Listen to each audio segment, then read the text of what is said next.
Aláròyé máa wí o.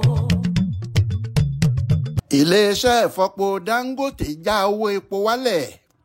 Ní báyìí iléeṣẹ́ ìfọpo Dangote ti já owó lítà epo bẹntiróòlù wálẹ̀ fún àwọn alágbàtà epo bẹntiróòlù nílẹ̀ wa. $1,030 náírà $970 ni wọn yóò máa ta lítà epo náà fún wọn báyìí.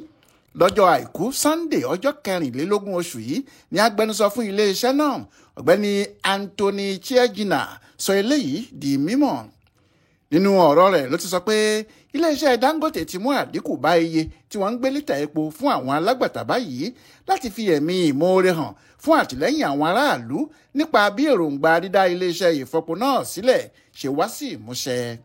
Ó ní à ń fi àǹfààní yìí sọ fún yín pé iléeṣẹ́ ìfọpo Dangote ti dín owó lítà epo bẹntiróòlù fún àwọn alágbàtà kù ní báyìí láti $1,010 náírà $990 fún lítà kan ó ti wà ní $1,030 náírà fún lítà kan $970 báyìí.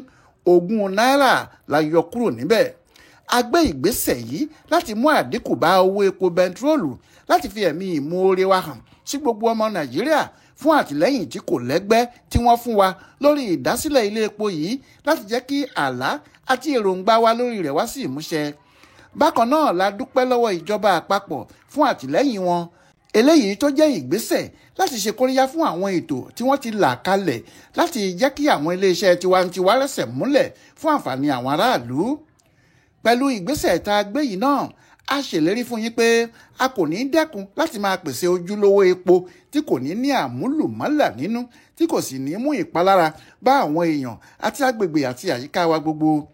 Lára ìpinnu wa tún ni pé a ó máa ṣiṣẹ́ takuntakun ní gbogbo ọ̀nà láti rí i pé à ń pèsè epo tó láti lò nílẹ̀ wa tí kò fi ní sí pé ìyà epo ń jẹ wá lórílẹ̀‐èdè yìí mọ́. Tẹ́ ò bá gbàgbé àìpẹ́ yìí ní ilé ìfọpo Dangote àti ẹgbẹ́ àwọn alágbàtà epo nílẹ̀ wa kọwọ́ bọ ìwé àdéhùn pé wọn yóò máa gba epo láti iléeṣẹ́ Dangote dípò kí wọ́n ṣẹ̀ṣẹ̀ máa lọ rà á lọ́dọ̀ àwọn tó ń gbé epo náà wá láti òkè òkun. Jọkẹ́ Àmọ̀rí ló ṣàkójọpọ̀ ìròyìn ọ̀hún fún Aláròyé online television.